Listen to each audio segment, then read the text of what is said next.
in these days, people are just reaching for things that are easy and fast and just like throwing it in a microwave or just like going to these fast food places. But that's not health. And if you're not eating the way sort of nature intended with the veggies and all of that, what you put into your body, you cannot feel vibrant. Your hormones will be most likely out of whack. You'll become nutrient deficient, and then the body just starts to break down. You're listening to Make Some Noise podcast, episode number 494 with guest Margaret Romero.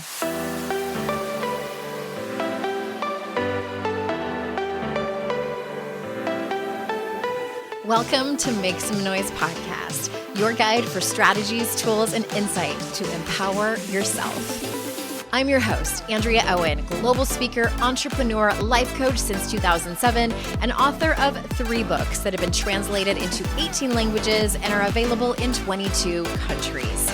Each week, I'll bring you a guest or a lesson that will help you maximize unshakable confidence, master resilience, and make some noise in your life. You ready? Let's go.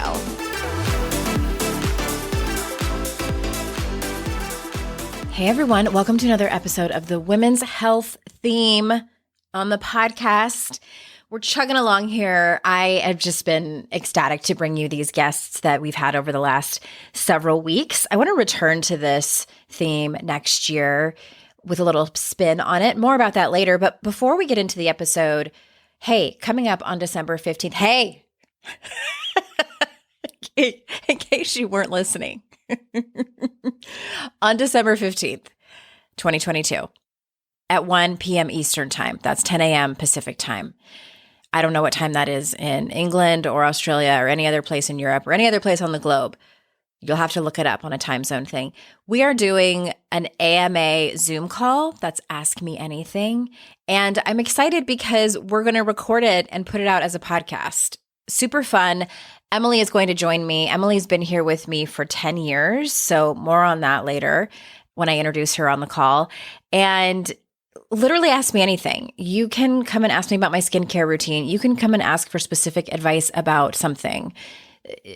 Maybe you read something in one of my books and you're like, I'm not super clear on that. I need more information. Come and ask me. You can ask me what a day in the life looks like over here.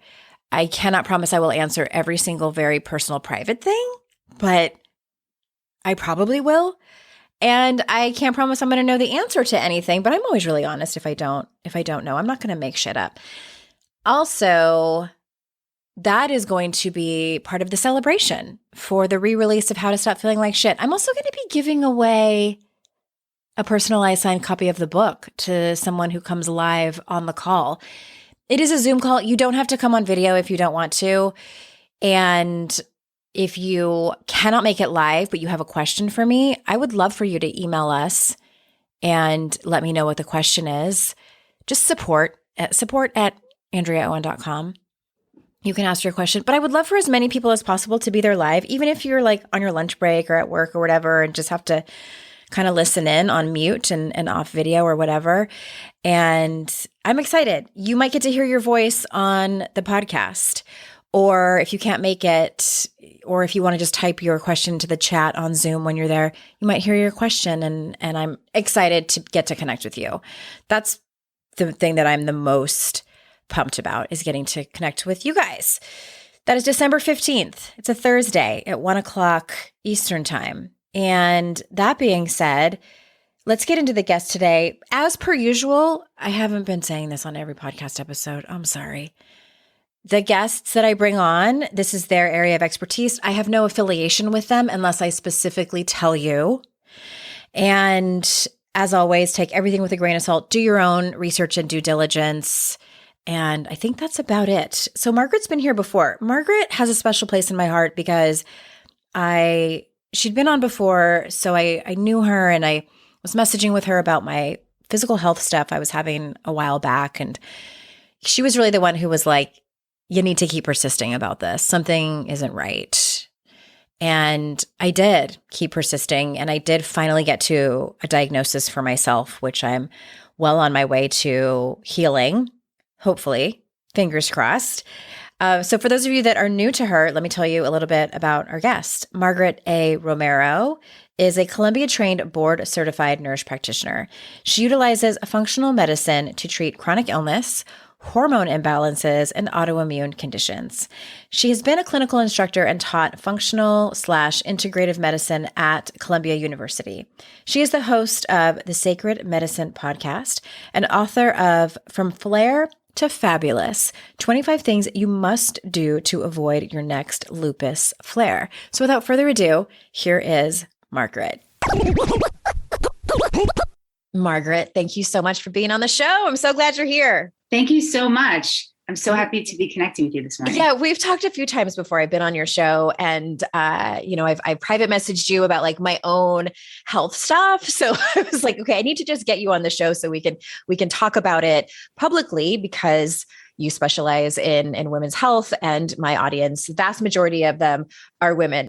So you are a board certified functional medicine nurse practitioner, and you've had your own health journey with lupus. So can you share some of your journey? I'm not even totally clear what lupus looks like and what the symptoms are, and how has functional medicine helped you heal from lupus? So lupus is an autoimmune condition, just like MS and Sjogren's and rheumatoid arthritis. What it looks like in every person is a little different, but it's a full-fledged like inflammation of the body. And for each diagnosis, it will attack a particular thing. So for rheumatoid arthritis, it is the joints. For me, for lupus, I was diagnosed with lupus nephritis. And so it did affect my kidneys, but I did have full organ involvement at the time. And this was about 13 years ago, when I really wasn't big into functional medicine at the time. But after my diagnosis, I learned everything I could. And also from my own personal experience, I, have come to heal from it. And my ANA and my other sort of antibody levels are no longer seen in my blood work, which is amazing.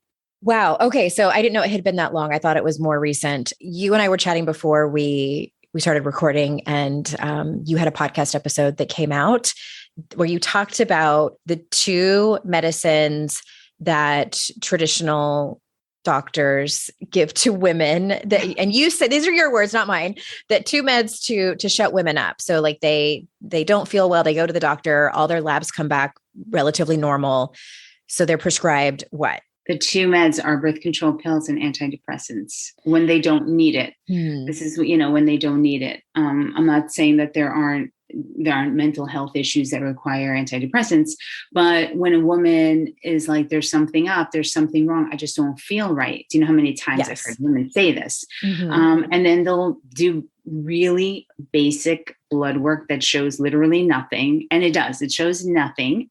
And so then they're like, oh, okay, well, maybe you're depressed. And so here's a prescription. And it's like, what the hell is that? What kind of medicine is that? And so I did a podcast on this because it really does. It's so frustrating for me. It wouldn't be done to men. Men wouldn't be treated this way in medicine, but women are so often. And they're like, oh, well, the doctor says my blood work looks fine, but I still don't feel good. And I think that the biggest reason behind that, now that I'm practicing functional medicine full time, is that there's just not enough comprehensive blood work that's being done, not only with blood work, but stool testing or adrenal testing, et cetera, testing for heavy metals. Maybe she has thyroid, Hashimoto's thyroiditis, but no one ever seems to do thyroid antibodies. They just sort of go right into just the TSH. Oh, your TSH was fine, so your thyroid's fine. But it's so wrong, because that's not, that one number doesn't tell us much, That happened to me. And it's so interesting. Like I'm in, as you and I are having this conversation, I'm in the midst of switching doctors, partly because I wasn't happy and partly because my doctor is retiring. So I found an integrative doctor that came highly recommended. And the couple of women that I know said she will look at everything. Good. And I actually have an appointment with her next week so she can look, so we can have a conversation. She has my entire health history from my previous doctor and all the blood work that's going on right now. And I have the same thing. Like I don't feel good. I've had fairly rapid weight gain over the last since May. I remember I fit into a pair of jeans in May that I can't even get over my hips now. And it's November. Like it's not, it hasn't been that long. I don't feel good. Something like my body's telling me like something's up. Yeah. But my labs mostly look good. My thyroid is like on the high side. So she did that antibody thing. And one of the numbers came back high. I don't even remember what it was. And they're like, come back in 3 months and we're going to test you again. And I'm like, what do I do in the meantime? Just like wait it out. 3 months. Yeah. They told me to come back in 3 months. They made an appointment and they're going to test it again. This is why I went and I'm like, okay, I need a different doctor that's going to try to get to the bottom of it. I feel like they're not really listening to me. No. This is what bothers me so much. Why does this happen? And so the new person you're meeting them for the first time, or they already did? Yeah. So that's next week. So I'll keep you posted, everybody, on how that goes. But I just felt like, and it's also frustrating as a layperson who doesn't. So I'm Googling, I get my labs back and I'm looking at the numbers that are out of whack based on the, like the metrics that they show you on the thing. And I'm Googling like, what is this acronym? What does this mean? What does it mean when it's high? And I'm like, I shouldn't have to do this. No, exactly. And I will say that conventional medicine loves the reference ranges. Oh, okay. Well, it's within the reference range and the TSH is at 4, which is too high. And so functional medicine, we look at optimal ranges, not, reference ranges, because you can be anywhere in there. Like, for example, B12 levels are, I think the range is like between 250 or 275 and 800 or something. And so if someone's like 240, they're like, or 255, they're like, oh, you're fine. It's within the range. But that is deficiency right there. It needs to be up around 1,000. So they just love their reference ranges. And as long as it falls within, you're fine, which is just wrong. Well, and it also seemed to me that was concerning was that I noticed that that my TSH had gone up since the last time I had my labs done, which wasn't that long ago. It was sometime in the previous year. And I asked her, like, isn't that interesting that it went up, even though it was like 3.75. So it's like still within the normal range. And she said, no. And I don't know. I'm not the doctor. Like I didn't go to medical school. Right. I'm like, okay, maybe it's just because I'm getting older. I don't know. So actually, let me back up a little bit. Dovetailing off of what we just talked about, like if someone is seeing a doctor and they don't feel like the doctor's totally listening to them, or they're a little bit confused about their labs or anything, what should they do? Like, what specific kind of doctor should they try to find? If they're in New York, they can come and see you. Well, I'm virtual, so I can see. Okay. So you can see anybody. Yeah. I need to go to your website. Okay. Even if you can go from conventional medicine to conventional medicine doc and still get the same crap. I would either look for a functional medicine practitioner, and you can Google that. Naturopaths are also really good at detecting this too. Okay. And so let's talk about hormones for a minute. So and this is such a broad question, but is there a difference between, like, say, women in their 20s and 30s, should they get different hormone checks than just like the basic stuff that the doctor recommends when they have a yearly physical? So should they get different hormones checked than women in their 40s, 50s, and 60s? Like, can you give us like a brief overview of what that should look like? Okay. So typically my age range tends to be women in their late 30s into 50s, like perimenopause into menopause. 20s, I don't typically even check hormones on someone in their 20s unless they're having really major issues with their menstruation. If they're having normal menstruation, roughly 28-day cycles, and nothing else is really going on, I really don't do hormone testing for them. Okay. When women start going into, their late 30s, I may do it. Depends. If someone's on birth control, it's hard because everything's suppressed. And so when you do blood work to check hormone levels on someone on birth control, it's not accurate. Mm-hmm. But when women start to get in their 40s, then I will do the usual, all the estrogens, progesterone, testosterone, DHEA, things like that. And always for women, even in their 20s, I will do thyroid. Like that's a given, but I don't necessarily need to check like estrogen or progesterone necessarily if someone has normal menstrual cycles. But if they're having fatigue, then I do check a complete thyroid panel. Yeah. Okay. And so that's more than just the TSH, correct? Because that's what most doctors first check for. Because I had to ask for the complete thyroid panel. Which is ridiculous that you even had to ask that. And my symptoms were that I originally went to the doctor because I could not figure out why I was so damn tired. Came back that my vitamin D was low, really low. And so I started taking a supplement and it helped about 50%, but I'm like, I'm still tired. What is going on? And that's when they started, okay, like, well, let's talk about your thyroid and things like that. But yeah, that was kind of the end of the conversation when my TSH came back normal. And then they were like, okay. And so I had to go and ask. So yeah, so it was a little bit frustrating. So complete hormone panel, the whole TSH thing. What about, let's switch gears a little bit and talk about libido. I was recently having a conversation with a friend of mine and she is 40. And she said that, so she's not on any medications, no antidepressants, nothing. And she said she has like zero libido. Like she doesn't ever have sexual thoughts. She doesn't think about it. She does have a healthy sex life with her husband, but he always initiates it. And she just, so that's not normal, correct? She's 40. Has she ever been on birth control? I don't know. She has 2 children. I don't know. Birth control will kill your libido. Even if you're not on it anymore? Well, sometimes it suppresses it to the point where it may or may never come back. I have young women who have zero libido and they're in their late 20s, early 30s.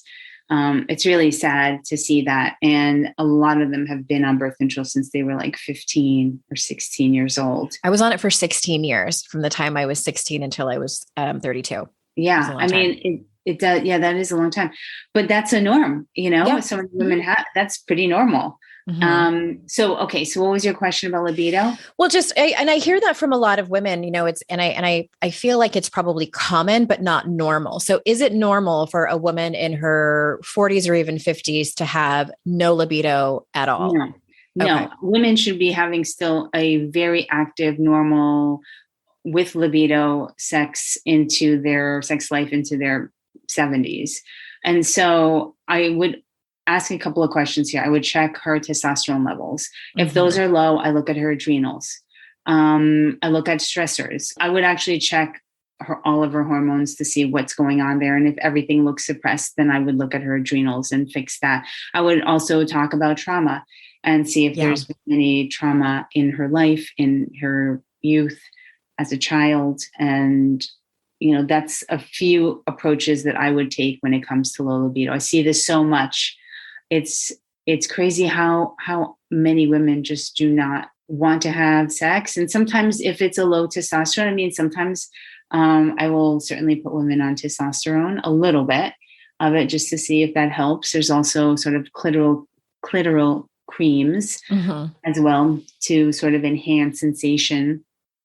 But if you're not self-pleasuring, if you're single and haven't had sex, self-pleasuring is definitely an avenue to go down to keep sort of things alive. Healthy down there. Than, yes, blood flow. If you don't use it, you will lose it. So it's always important to kind of keep things juicy. This episode is sponsored by BetterHelp. Wouldn't it be amazing if when we're born, we have a owner's manual and it comes with like everything about our personality. And then as we get older, it gets adjusted and added to depending on what we've been through and all of those things. Unfortunately, that's not how life works. It would be great if it did. But BetterHelp online therapy is basically the next best thing. You guys know I go on and on about how helpful therapy is. I've been going on and off for about 30 years, and the benefits are many. You learn coping skills. For me personally, I like to think out loud and kind of come to my own conclusions many times just by talking about what I've been through and my feelings that are involved in it. You get self-empowerment. You can deal with and hopefully heal from any kind of trauma that you've been through. There are so many benefits. As the world's largest therapy service, BetterHelp has matched 3 million people with professionally licensed and vetted therapists available 100% online. Plus, It's affordable. You just fill out a brief questionnaire to match with a therapist. If things aren't clicking, you can easily switch to a new therapist anytime. It couldn't be simpler. There are no waiting rooms, no traffic, no endless searching for the right therapist. Learn more and save 10% off your first month at betterhelp.com/kickass. That's betterhelp, HELP.com/kickass. If you like to consume podcasts, which I'm assuming that you do because you're here, if you do, I think you would love audiobooks if you have not found them already. Audible has a free trial. You can try it for 30 days for $0, and then you can get 2 free audiobooks with Premium Plus. All 3 of my books are over there on Audible: 52 Ways to Live a Kick-Ass Life, How to Stop Feeling Like Shit, and Make Some Noise. Plus, most of the books I recommend here on this show and my guests' books are over there as well. After 30 days, you get 1 audiobook a month for $14.95 a month, and you receive 30% off the price of additional audiobook purchases, and you can cancel at any time. Easy peasy. Your books are yours to keep, even if you cancel. Go to AndreaOwen.com/audible to sign up for your free trial. That's AndreaOwen.com/audible. There was something I saw on your About page that jumped out at me that I would love for you to expand on. So you said, so often, in an effort to keep the world around us running, we operate completely in our masculine energy, which is creating havoc in our bodies. So can you say more about that? Yes, I love this topic. I tend to work with women from so many different backgrounds, but especially women who are in corporate, who are CEOs, who are very successful women. And as much as I love that, I also see women completely in their masculine 24/7. And yes, you need to be sort of in that realm when you are working in your business and running the show. But So explain to somebody who's not totally clear on what that looks like. What does that mean to like be working mostly in your masculine? okay, so being in your masculine versus being in your feminine. So being in, and we all have that. Men as well has masculine and feminine side. So being in your masculine is sort of like taking control. Everything is very linear. Being in sort of like in power, running the show. It is just like the action. It's, I don't know how else to describe it. Pushing, black and white thinking. I feel like feminine is more, though feminine is also very powerful. You know, the women, our feminine essence is very powerful, but it's not linear. It's more flowing. It is dropping into your feminine, especially like, let's say you're in a relationship and you come home after running the show and doing all of that. It's really hard for women to switch out of and dropping into their feminine, being soft and not running the show and not pushing and not being in power and telling everyone what to do all day and all night in the bedroom to your partner. And so dropping into your feminine could mean, and I think I wrote a post about this a long time ago, but dropping into your feminine would be like if you're on your way home, putting on some music or coming home and just taking like a hot bath and then being able to be with your partner rather than coming home and like running the show in your home. And though I know a lot of women come home and they have to like do things, they have to like get dinner on the table, but maybe if there was a way for you to, because there is a transition, there is definitely a transition from masculine into your feminine essence when you get home, that you can sort of do it in a way, even if you're just doing a little bit of dancing or something to kind of unwind right before you get home. Just like for me, it was about music and listening to a sensual playlist. Like I have one on my phone before a date, before getting on a call with a new somebody, if you're like on the dating scene, rather than like going from work right and sitting into, the restaurant. And then he's like, now you're interviewing him. Like it's that's not the feminine way of it all. Does that make sense? Yeah.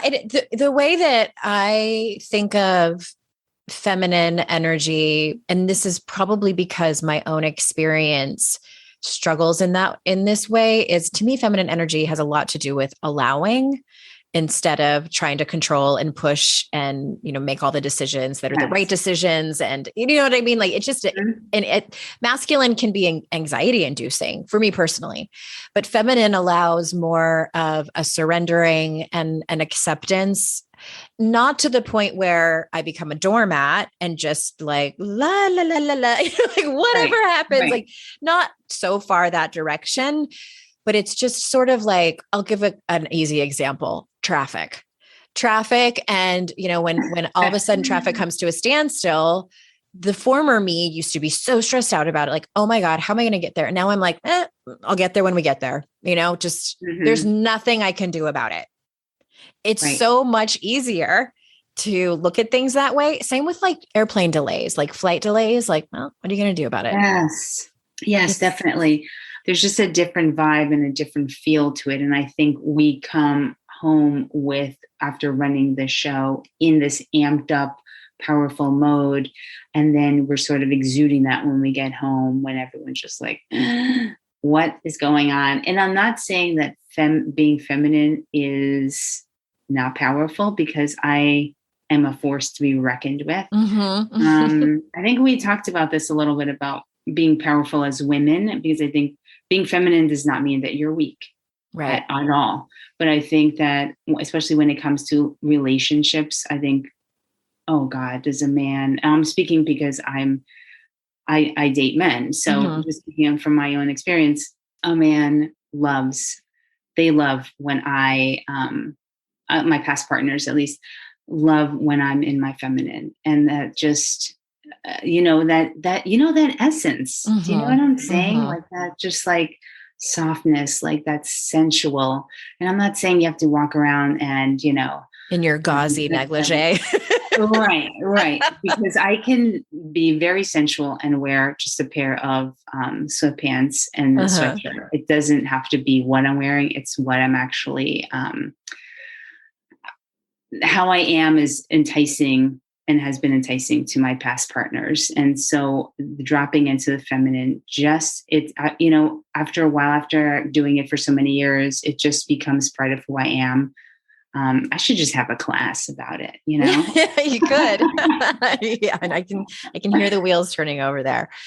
Yeah. I love that. Well, even if it gives people the opportunity to think about that, not only think about it, but have a conversation with their partner about like, how do you feel about this type of energy that I bring? How do you feel about that type of energy that I bring? And also I know that my husband and I have had a few big conversations about gender roles and what we grew up seeing and understanding, and we're socially conditioned to believe, that one person did this, another person did that. And that has been incredibly helpful, because it and also walking into those conversations where nobody gets to be wrong, because it's just our social programming, and having a conversation about like, how do we want it to be, and co-creating the relationship. I think no matter if you're in a heterosexual relationship or not, I think it's an important conversation to have with your partner. Oh, absolutely. I think sometimes it's hard for women to ask those types of questions, to really speak up about anything, even while in the midst of the act of intercourse, not saying anything if it hurts. And I think it's time that we just kind of speak up for what we want, because he has no idea, how our bodies, each individual, want to be touched or held, or what actually really turns us on. Yeah, they can be delicate conversations. And I know a lot of women, I just actually referred a client a couple months ago to, I told her, like, go to psychologytoday.com and find yourself a sex therapist, because she has, I know that they call it religious trauma, but it's basically like growing up in a very conservative church with purity culture being the norm, and her having an impossible time talking about sex with her partner. And she was like, I don't know what this block is. I just can't get the words out. And it's a big deal. It's a big deal, and it's multi-layered, and sometimes it takes a professional whose expertise is in that area. Oh, absolutely. There's some great podcasts too. I'm not saying that, that will replace therapy, but I love Sex with Emily. Have you heard? I haven't heard of that one. No, we'll put that in the show notes. Oh yeah. She's a doctor. So she talks all about this stuff. Okay. Oh, I love Great. that. I follow a few like really progressive OBGYNs on social media that have been really helpful. And there was one doctor who actually showed her discharge on on video. And Are I was like, you kidding? it was amazing. I'm like, I have never seen anyone do that. And the amount of comments of women saying, thank you so much for making me feel like I'm normal and not dirty. I Yes. was like, oh my gosh. Yeah, I guess there are women who just have never had that conversation with their mothers or their doctors or their friends Oh, about like right. what's Yeah. normal discharge, Yes. Yes. Yes. all that. Okay, let's switch gears a little bit. And I want to ask you about the connection between what we eat and how we feel. Because I know that you are a big fan of being gluten-free and that has helped you a lot with your lupus, correct? Yes. And can I just add that thyroid conditions of any kind, people need to be gluten free because there is a connection in the gut when the body has a gluten sensitivity, unknown, most likely unknown gluten sensitivity. It will attack that. And the gluten molecule looks very, very similar to your thyroid tissue. And so when the body starts attacking the gluten, when someone has a sensitivity, they are in fact also attacking the thyroid gland. So it is imperative to be gluten-free if you have thyroid issues. Okay, side question for you. You can have a test to see if you have celiac, which is kind of like the extreme of a gluten allergy. Right. But a lot of people are just have gluten sensitivities. So, and I see ads all the time for, just lick this paper and send it to us and we'll tell you what you're sensitive to in terms of foods. Like, is there one that you recommend? Because I'll throw money at that. Like, I need to know, like, how do you get tested for food sensitivities? So there's a couple of different ways. Now, I will tell you that I do not have celiac. And the reason why I'm gluten-free today is because I did a DNA test that told me that I have 2 non-celiac gluten-sensitive genes, meaning I'm just as sensitive to gluten as any celiac out there. That's a DNA test on it in itself. You can also do blood work. And if you're not in the state of New York, you can do like a gluten or gliadin IgG test. That could be done in the blood to let you know if that's an issue. If you want to do full panels, there's a couple of different companies that I like. One is US Biotech. Another one is Alcat. I just don't know who to trust, especially if it's an ad. I'm always like a little bit like, I don't know. Right. There's also ones that you can do at home, which is sometimes what I do for my patients because they live all over the place. And so it's a finger stick and then they send that in. Okay. I think those are pretty good. It can test up to, I think around like 200 different foods. Wow. So is it true that in order to, I heard this somewhere on the internet, is it true that in order to get a really concise, rundown of your food allergies, it's better to get a stool test rather than blood, or does it not matter? No, it should be blood. Okay. What I will say is that the ones that your allergist performs are most likely IgE testing, which is more, so there's different types of allergy testing. There's IgG, there's IgE, there's IgA. And so it gets a little complex, but typically the ones that are performed by your allergist, like on your skin, those are IgE reactions typically, which means those are the types of reactions you get when, let's say you have a peanut allergy and you have to rush to the emergency room. I had that room. done as a child. Yeah, it was not comfortable. Yeah. And so, but that's not sensitivity. That's allergies. That's a true anaphylactic reaction. That is not what.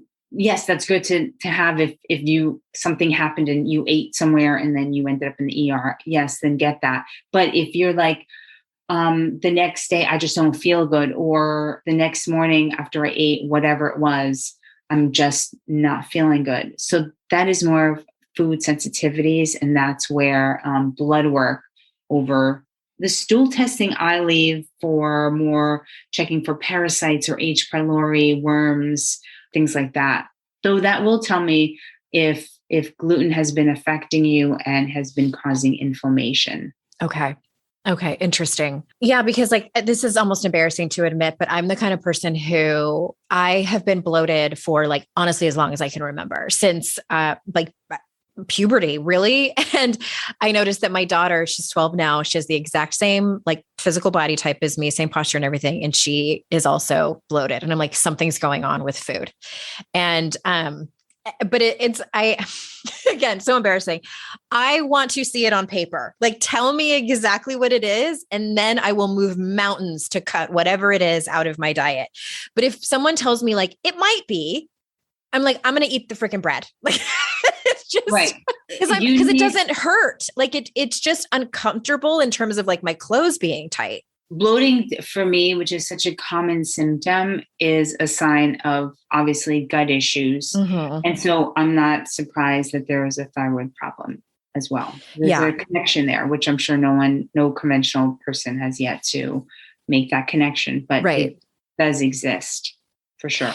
Yeah. And you and I have, talked, you messaged me and you were so incredibly helpful on this topic. And so I'm just thinking might be people out there who, who get bloated sometimes and kind of can't pinpoint like what it is that's causing it. But again, it's not causing me major health issues. So I've just sort of been like, whatever, but you told me it might be causing health issues, but you just can't see it yet. And now that I'm 46, maybe it's catching up with me. Exactly. Okay. So let's go back. Let's stop talking about me. Sorry, everyone. I just wanted Margaret on so we could selfishly so she could help me. But let's touch back before we close up. I want to talk a little bit more about the connection between what we eat and how we feel. Where would anyone even start? I would say that the biggest thing is if you wanted to change how you ate. And so commonly people I look around and I drive by McDonald's and Burger King and Popeyes and all these places, and there's such long lines to get this stuff. And I would say, look, if you want to be healthier, stop eating fast foods. Mm-hmm. Number one, you have to. That stuff is actually all created in a lab. It's not even real food. So, and they actually add ingredients in there that cause you to become addicted to all of that stuff. So number one, stop with all of that. If you are drinking milk, cow's milk, stop that. Mm-hmm. Cow's milk. Mm-hmm. It is literally mucus. I would stop that. It's pro-inflammatory. It's not good for anyone. We shouldn't be drinking the milk from a cow. I would switch mm-hmm. to something else that you can tolerate. Almond, oat milk, hemp milk, all of that. And then start really having more vegetables in your life. I think that in these days, people are just reaching for things that are easy and fast and just like throwing it in a microwave or just like going to these fast food places, but that's not health. And if you're not eating the way, sort of nature intended with the veggies and all of that, what you put into your body, you cannot feel vibrant. Your hormones will be most likely out of whack. You'll become nutrient deficient. And then the body just starts to break down. Mm-hmm. And then diagnoses start. And so really focus on what it is that's at the end of your fork. Now, I'm gluten-free. I have been for over a decade. I love to eat, and by no means am I starving. So I'm on Instagram almost every day showing people like some of the things that I eat. I have tons of recipes and examples of mm-hmm. what I'm eating that's healthy, and it's delicious. It's not plain, like I'm eating, rice cakes all day with peanut butter. Like, no, the good news is that they've come a long way with gluten-free food now. Yes. But the thing is that I rarely have anything out of a box or a can. And so for me, like veggies and animal protein, those are naturally gluten-free. There's no white flour in any of that stuff. So I focus on eating foods like that. And I really stay away from most things. Now, of course, will I have pasta occasionally? Yes, it's gluten-free. It tastes to me no different. None of my guests have ever complained of like, yeah, this definitely tastes like it's gluten-free. Like you would never even know. Mm-hmm. So I think starting off with eliminating cow's milk and stop going to fast foods is a good place to start. Okay. And that can be hard for a lot of people. Or at least cut way back on the fast food, because I do love a good McDonald's French fries every once in a while. I will admit that. But I also, and I don't know how much you teach on this or talk about it, but I have also read quite a bit and maybe even follow some people on social media who talk about our poop and how much that will tell you about how healthy you are and how, because it's not normal to be constipated or have like little rabbit turds or have really loose stools or mucousy stools. So that's always really interesting to me too. Yes. So having a good bowel movement. I know so many people that they want to detox, they want to, do all of these things, and they're going to the bathroom maybe twice a week. Ooh. You cannot detox if you're constipated. You cannot. All the toxins will remain in your body. It is probably the worst thing you want to do. Yeah. And so making sure you're taking at least some magnesium at night, getting things going. Maybe you have a parasite. You could have worms that's causing the constipation. You really need to get tested. Oh my gosh. Okay. I could ask you so many more questions. I'll have to have you on again next year, but thank you so much. Before we close, tell everyone where they can find out more about you. Let's see. So I'm on Instagram, Margaret Romero. I'm on there every day. I have a podcast called the Sacred Medicine Podcast. I also have a book. It's all about lupus if you're interested. It's called From Flare to Fabulous. And my website, margaretromero.com. margaretromero.com. Yes, definitely. Everybody follow her on Instagram. And thank you so much for being here. Is there anything that you want to say that maybe we missed in order for you to feel complete? I think we touched on so many great topics. No, I think that's great. Yeah. Okay. If anybody has any questions about anything or is interested in food allergy testing or even stool testing, just reach out to me through my website or through Instagram. I'll be happy to talk to you about it. Yeah. And we'll make sure to put all those links in the show notes. Thank you so much for being here. And everyone, thank you so much for listening. I know how valuable your time is, and I'm incredibly grateful that you spend it with me and my guests. And remember, it's our life's journey to make ourselves better humans and our life's responsibility to make the world a better place. Bye, everyone. Hey, did you know there's free secret podcast episodes waiting for you that are not part of my regular podcast feed? Yes, AndreaOwen.com/free. And you just sign up. You get a link sent to you. It's very secret. It's like a secret club. We don't have a secret handshake. Don't worry about that. But it's these motivating podcast episodes that I made for you. They're under 20 minutes each. There's 3 of them. They're for wherever you are in your life. So head on over there and grab them.